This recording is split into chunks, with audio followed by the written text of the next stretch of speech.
What did we learn, Mike? We learned that Elijah Craig is a Heaven Hill product. Yep. And we also learned... What was the other? Oh, we learned that something about the $10. No, the name is a typo. Oh, the name is a typo, yeah. Yeah, you're right.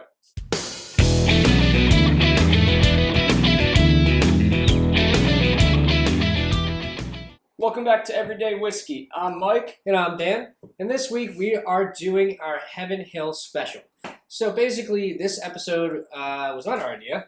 No, it was not. not. Our buddy Jeff's idea. He texted me some night, like last week or early this week, I forget. But basically, we are doing an age versus price versus taste. So we have three different types of whiskeys here. We have from Heaven Hill. We have a low end, and Larceny being $30, which Mike actually grabbed today. Yep. We've got a mid tier being the Henry McKenna bottle and bonded 10-year. Yes. It's elusive now. It's hard very to find. elusive. Yeah, which sucks because it's so good. That's around $60 a bottle. And then the Coup de Grace, the Elijah Craig 18-year single barrel, which goes for about $150. So basically the age would be the 18-year. Mm-hmm. The price would be Larceny, Yep. 30. And then taste would be Henry McKenna. But we're going to see which one we basically like the best. Yep. But before we get started, please, if you're watching this video, we want you to do three things. Good, We'd like for you to like, comment, and subscribe to this channel so Please we do. can get some more feedback. And this video is a perfect example of us following feedback. A viewer reached out to us, wanted an idea, we took the idea, and now we're going to run with it. Let's just get into drinking some whiskey. I guess we'll start with the light stuff. Fresh crack This bottle. is a fresh crack. There we go. I kind of didn't think this through, but So do you know this is the easy. whole story behind Larceny? I briefly know the whole story. All right, so quick story. Viewers, Larceny. Larceny, it's not a Old Fitzgerald product, but the person that the whiskey is named after, Fitzgerald, the guy used to be the key keeper for the local ABC agent, and basically the guy would go into the distilleries at night and he would drink the whiskey, and that's why it is in the shape of a keyhole. And eventually they just gave the guys a key to the distillery just because he was going to drink it anyway. You might as well drink the good stuff. Yeah, and they give it to you on the back of the bottle. All right, good. So in case you want to read that or rewind it, just Yep. right there. There it is. Read So the this back of the bottle bottle. is named after a drunk.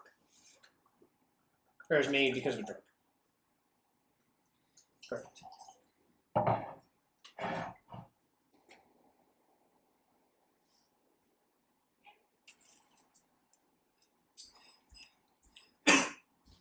Wow. It's 92 proof, so it's not high, but it's not low. So it's, No, but that is a very strong 92. yeah. So it initially kind of gets you. It does. I was not expecting. Yeah. I wasn't expecting All I heard was, that. I wasn't expecting that. Mike starts hyperventilating. It's just only 92 proof. It's gonna be fine. Okay, now that I'm used to it, I'll be able to sip So this this is better. a wheat whiskey too. It's a wheat base. Yeah, so we did mash bill for sure. I gotta say, this is not what Blue's looking for. This is extremely oaky. Sorry, Blue. This is not sweet. This is very oaky. I like this. I like it a lot. You're gonna get that initial like kind of ethanol kick. The initial. Yeah, but after that, you know what you gotta do, and it is put the chicken noise in there, or the goat screaming.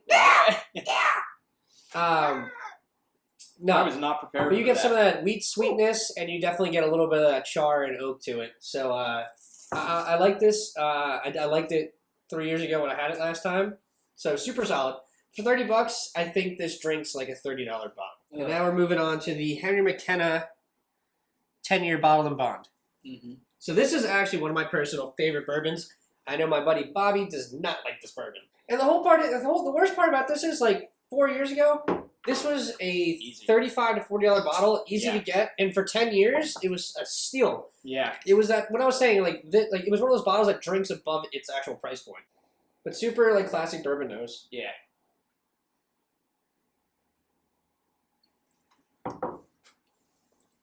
Oh, so much smoother. It's initially it's kind of got like some like chocolate notes going on for it, Yeah. and then it kind of goes into like it's a classic bourbon where and then it's got caramel. It's got like really like velvety caramel. Yeah, it's smooth.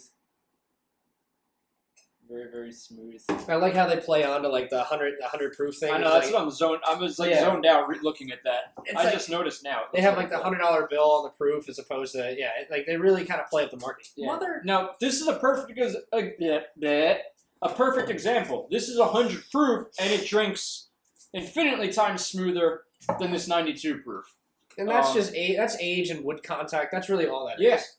Yeah, so that just goes to show you that, you can have a higher proof, but a much more mellow whiskey, which is why at a higher price point, it drinks like a little bit higher bottle. And that's what we're trying to get at, I think, with this episode is is higher age whiskey worth buying? Yeah.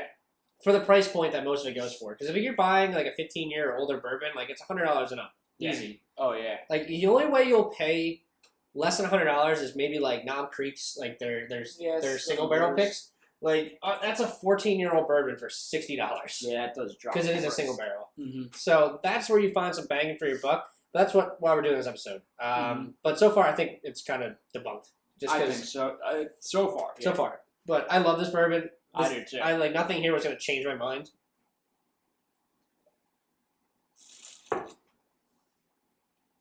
Oh yeah.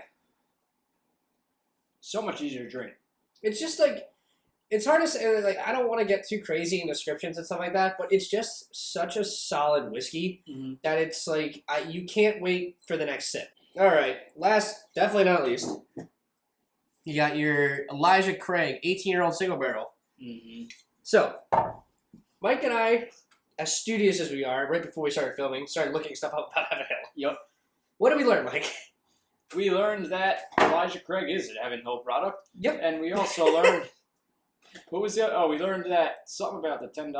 No, the name is a typo. Oh, the name is a typo, yeah. Yeah, you're right. So, oh, wait, I thought Heaven Hill was a typo, right? Heaven Hill is literally Heaven Hill was the typo, name. not Elijah Craig. Heaven Hill was Heaven Hill's name only exists because of a typo. Yep. So Heaven Hill's first, so basically the current distillery is in Louisville, Kentucky. It's the Bernheim Distillery.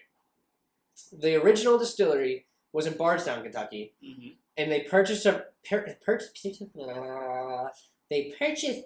from William Heaven Hill. 17 G's. That's what the investors gave the Shapiro brothers to start the distillery in 1935. So Heaven Hill's been around since 1935. They're post-Prohibition, so they're not lumped into that category of, we brewed during Prohibition, so like we're hardcore. Yeah. And no, so William Heaven Hill was transferring the property over, and instead of I guess it was on the Shapiro brothers. Yeah. I'm assuming. We just briefly read this. They typed in Heaven Hill wrote down Heaven Hill, two separate words, Heaven Hill. Yep. And it cost $10 to change it back to Heaven Hill, one word. Which was a lot of money back in 1935. So, there you go. In order to cut costs, they said, F it, keep the name. So, Heaven Hill started as a typo. That's kind of cool. That's actually a really cool history. And this is one of the only bourbons in the world where, like, they say, like, fresh mint, and I get it. On the nose or on the palate? Palate. Okay. Nose, nothing. Yeah, the nose is pretty generic. That's the whole thing with a lot of these. Like, the nose is generic. Yeah, it's really not, the nose doesn't really jump out at you. There's nothing crazy in the Heaven Hill portfolio that, like, the nose is going to come out and, like, punch you in the glass. Like, come out and punch you in the glass. Come out of the glass and punch you in the face. It tastes like spearmint. It even minty. leads minty on like your tongue, on your tongue. Yeah. Like this is the bourbon version of a Thin Mint. Pretty much. It's crazy how good this is. A little dark chocolate and mint. That's what I get out of it. The thing we gotta discuss here though is like, is this worth $150 though? And I'm not telling you what I paid for it because I know like some people are like, oh, I can get that for $100. I can get that for $125. Yeah. This is what I bought this for, so I didn't buy it for $150, but I'm not telling you what I bought it for. But this is what it's averaging out online for, is $150. I'm sorry. I mean, I don't know. Is any whiskey? I was gonna say, is any bottle really worth the exorbitant And you've spent that price? on a bottle. I've spent that. I spent that on a bottle. Will I say that the bottles were worth it? No. I don't know. But all right, so this whole episode, like I said, thank you, Jeff, for the idea. I really appreciate it because Mike and I were kind of stumped as far as ideas went this week. It is age versus taste versus price. Which one of these overrides the other? I think age more than anything. The one point I do want to hit is when you have some lower priced bourbons or whiskeys, when I say lower price, I'm going to say $40. I think that's like a good price. $35, $40.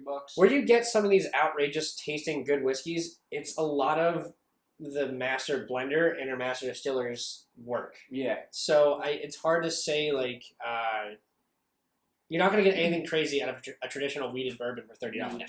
But when you go with like Balcones, which is a blended whiskey where they try 100 different blends and they don't have any thresholds that are containing them within a category. Yeah. They really can create some crazy flavors. So with bourbon, it's very hard because you typecast it into certain rules. That it's like, if you get something like unique, it's a feat. I think age definitely Helps. Overpowers everything, and I'm going to use the McKenna 10-year as an example, not only because I think from here to here is like a crazy example. Yeah, but the other reason being is that this always used to be a $30-something bottle, right? Call it 40, 45. Okay, so let's say the market was fucking minty. Holy shit. It is. It's good, though. Let's say market normal, everything is copacetic in the world. These two are actually pretty good same buys. price. Yeah. But this is 10 years as opposed to... I think it's 4 or 5. So 4 or 5. We'll go 4 or 5. So those 5, 6 extra years have a huge impact on the bourbon because this is so much smoother. Like, wood adds all your flavoring to bourbon. Like, that is like 70% of your fucking flavor comes from the barrel you're using, what type of char you're using. Definitely. What kind of barrel you're using, what temperatures you're at, where it's at in the rick house. 18, obviously, is just phenomenal. And the 18 is phenomenal. Like, you know, Elijah Craig does it well, like, and I do. This is my opinion. Do not jump on me. I don't like the barrel proofs. No, you like them. I like the one that I have, yeah. Yeah, I've had 5 different batches of that, and I have just don't like not like 5 batches of that. Yeah.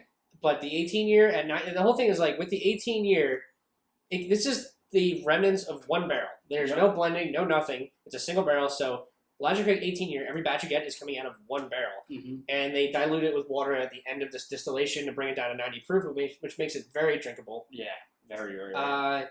So like, if we're going with like our favorite here, what's your favorite? I think the 18. I'm sorry, I like it's such a unique flavor profile that I can't not enjoy it. And like this goes back to what I said as far as like if you have a bourbon and you're creating a distinct flavor that you can't find in another bourbon, you're doing something special. So I'm gonna, if I were to rank them, it would just be this way. Yeah, I'm with that too. So, and as far as availability, first, second, third. Yeah, these two are about the same as far as availability too. Yeah, right now they are.